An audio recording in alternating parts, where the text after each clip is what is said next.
Assalamualaikum warahmatullahi wabarakatuh.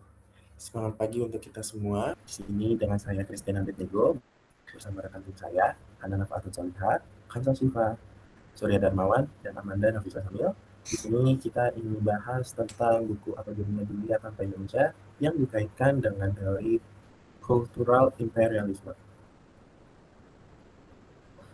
Jadi, cultural imperialisme adalah ketika budaya suatu negara menjajah negara lain tanpa senjata. Penemu teori ini adalah Herbert E. Schiller lewat bukunya yang terbit pada tahun 1969 yang berjudul Mass Communications and American Empire. Definisinya dari sini itu seperti dibawa masuk ke sistem dunia modern. Sederhananya, negara yang kuat menggunakan media sebagai senjata budaya. Latar belakang peluncuran teori ini mulai dari pasca kolonialisme, perang dingin yang memanas, gerakan Enrico di UNESCO, dan sampai sekarang era digital yang semakin parah. Dua kasus yang telah diteliti yaitu pada tahun 2021 tentang Netflix oleh Salsabila, kemudian yang kedua itu tentang TikTok oleh Oktarina dan Polanco pada tahun 2022. Intinya, kultural imperialisme bukan teori yang jadul, karena teori ini sangat relevan sampai saat ini. Bedanya hanya pada medianya saja yang berubah. Oke, bagian selanjutnya adalah gimana sumber daya mineral Indonesia dan signifikansinya gitu. Jadi ini ada 8 tahapan gitu. Jadi yang pertama ini Indonesia ini memiliki kekayaan sumber daya mineral yang sangat besar karena kondisi geologisnya strategis di kawasan Cipinang. Nah, hal ini menghasilkan berbagai mineral penting seperti nikel, seperti batu bara, timah, emas dan lain sebagainya yang bernilai tinggi dalam segi ekonomi dunia gitu. Secara global juga Indonesia ini menempati posisi penting sebagai salah satu pemasok utama mineral dunia, di mana banyak negara industri bergantung pada sumber daya ini, sehingga Indonesia menjadi bagian krusial dalam rantai pasok di dunia internasional, terutama di sektor energi dan teknologi. Nah, selanjutnya juga ini ada peran Indonesia ini karena dia semakin strategis gitu dalam era transisi energi bersih, di mana mineral seperti nikel dan tembaga ini dimanfaatkan untuk pengembangan kendaraan listrik dan energi terbarukan. Ini menjadikan Indonesia sebagai aktor penting dalam masa depan energi global gitu. Selanjutnya ada karena Indonesia ini strategis, itu ada juga kekayaan ini menghadirkan tantangan-tantangan itu seperti resiko kerusakan lingkungan, ketimpangan sosial, dan ketergantungan pada ekspor bahan mentah. Kondisi ini mencerminkan potensi terjadinya resource curse di mana kalau misalkan sumber daya ini tidak dikelola dengan baik gitu, jadi potensinya itu akan hilang menjadi sebuah tantangan. Oleh karena itu diperlukan strategi hilirisasi untuk meningkatkan nilai tambah, memperkuat industri dalam negeri sendiri, dan mengurangi ketergantungan pada pihak luar dengan pengelolaan yang tepat, di mana nanti Indonesia dapat memperkuat posisinya sebagai kekuatan ekonomi dan geopolitik global. Oke, untuk bab 4 ini jika dikaitkan dengan teori cultural imperialism teori, ini menunjukkan bahwa kekayaan mineral Indonesia itu tidak hanya menjadi kekuatan, tetapi juga berpotensi menciptakan ketergantungan pada negara maju. Jadi meskipun Indonesia ini merupakan pemasok penting mineral dunia, sebagian besar itu masih diekspor sebagai bahan mentah, sementara nilai tambah dinikmati oleh negara lain. Nah, hal ini menempatkan Indonesia dalam posisi yang kurang menguntungkan dalam sistem global atau pihak luar. Selain itu, ketergantungan pada teknologi dan investigasi asing serta dominasi perusahaan multinasional menciptakan bentuk imperialisme modern. Sebagai solusi, hilirisasi menjadi upaya untuk meningkatkan kemandirian dan melawan ketimpangan tersebut. Nah, jadi bab 4 ini menunjukkan bahwa pengelolaan sumber daya tidak hanya sumber ekonomi, tetapi juga tentang posisi dan kekuasaan Indonesia dalam sistem global. Bisa lanjut ke bab 5. Nah, untuk bab 5 ini, dia ini membahas tentang keanekaragaman hayati Indonesia, bukan kekayaan yang hanya penting secara nasional, melainkan aset fundamental yang telah sedang dan akan terus menentukan jalannya peradaban global. Nah, bab ini itu secara komprehensif menguraikan bagaimana kekayaan hayati Nusantara mulai dari rempah-rempah di masa lalu hingga mikroba dan ekosistemnya di masa kini, dan masa depan memberikan kontribusi yang tak tergantikan bagi sejarah. Ketahanan pangan, kesehatan, teknologi, dan keseimbangan iklim dunia. Intinya masa depan umat manusia itu sangat bergantung pada pelestarian alam Indonesia.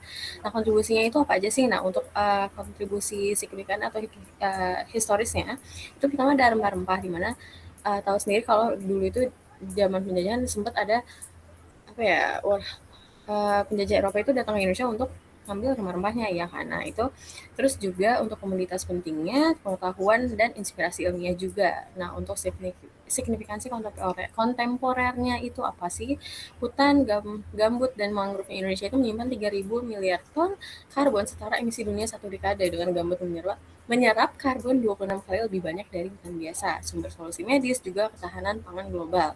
Nah, terus signifikansi potensialnya apa sih? Nah, Indonesia itu kan punya beragam hayati ya. Jadi kita tuh bisa menjadi bank genetik dan solusi krisis apabila global diversity fault itu atau kayak apa sih, dunia mengalami krisis, itu bisa ngambil gen dari Indonesia. Nah, terus boleh next slide.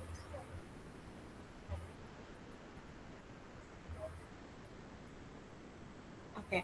Nah, mengapa sih kontribusinya itu penting nih untuk konteks global? Nah, bayangin gini, kalau misalnya dunia sedang mengalami krisis iklim, nah krisis resistensi antibiotik, krisis pangan dan kepunahan massal, Indonesia menyediakan benteng terakhir dan laboratorium hidup untuk menyimpan solusi potensial untuk masalah-masalah ini. Terus yang relevansinya untuk komunikasi nasional apa? Sangat besar. Nah, babnya itu jadi bahan kuat kita promosikan Indonesia sebagai pemimpin lingkungan di forum PBB dan KTT iklim. Sekian, Amanda bisa dikaitkan.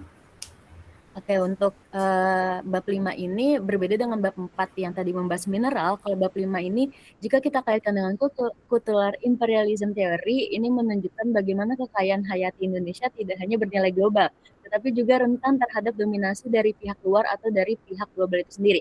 Jadi pada masa lalu, rempah-rempah Indonesia ini menarik bangsa Eropa yang kemudian memicu kolonialisme, di mana ini adalah bentuk awal dari imperialisme itu sendiri, dan Indonesia menjadi objek eksploitasi. Kemudian di masa kini, meskipun Indonesia menjadi sumber penting untuk obat, pangan, dan solusi iklim, pengakuan dan kontrol itu masih berada di tangan negara maju dan institusi global seperti United Nations. Nah, ini menunjukkan adanya dominasi dalam pengetahuan dan narasi global. Nah, untuk kedepannya ada risiko nih bahwa kekayaan hayati Indonesia kembali dimanfaatkan tanpa kontrol penuh dari Indonesia sendiri, misalnya melalui biopirasi atau ketergantungan teknologi.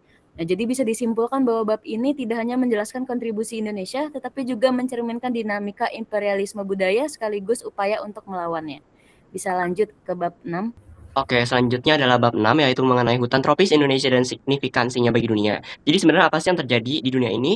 Jadi dunia ini membutuhkan 900 miliar pohon baru untuk meredam krisis iklim. Jadi krisis iklim yang sedang terjadi di dunia ini sangat sudah memprihatinkan karena efek rumah kaca yang menyebabkan es di kutub mencair dan lain-lain. Jadi jawaban dari krisis ini adalah hutan tropis di Indonesia, yaitu khususnya di Pulau Kalimantan. Jadi apa sih sebenarnya signifikansinya pada dunia? Jadi Indonesia ini memberikan pangan, kayu, obat. Jadi hutan tropis di Indonesia ini memberikan pangan seperti untuk suku-suku yang ada di Indonesia, khususnya suku Baduy dan lain-lain yang sangat bergantung pada hutan seperti itu. Kemudian untuk kayu sendiri, sebenarnya kayu di Indonesia ini sangat berperan penting dalam pembuatan kapal-kapal bagi para orang-orang yang ingin berlayar ke Indonesia pada zaman dahulu. Jadi orang-orang pada zaman dulu itu membuat kapal-kapalnya itu terbuat dari kayu yang terbuat dari Indonesia seperti itu. Kemudian untuk obat sendiri, jadi ditemukan salah satu obat HIV terbaru yang salah satu pembuatnya itu dari tanaman Indonesia seperti itu. Kemudian untuk sains sendiri, seperti yang tadi saya bilang juga, obat-obatan itu sangat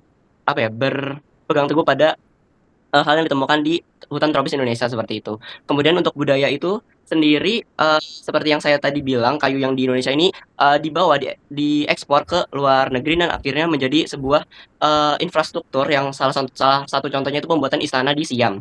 Kemudian ada tantangannya sendiri, yaitu 29,4 juta hektar hutan alam telah musnah dalam 2 dekade terakhir. Jadi karena hal ini menjadikan hutan tropis di Indonesia menjadi pembicaraan publik, sehingga Indonesia harus membicarakan isu hutan kepada dunia seperti itu. Karena isu hutan ini sangat berpengaruh kepada isu global karena salah satu contohnya kebakaran di hutan di Kalimantan kemarin yang menyebabkan asap yang timbul di negara-negara tetangga. Kemudian hutan di Indonesia ini menjadi paru-paru dunia seperti yang kalian sudah tahu ya. Oke, mungkin sekian presentasi dari kelompok kami. Kurang lebihnya mohon maaf. Wassalamualaikum warahmatullahi wabarakatuh.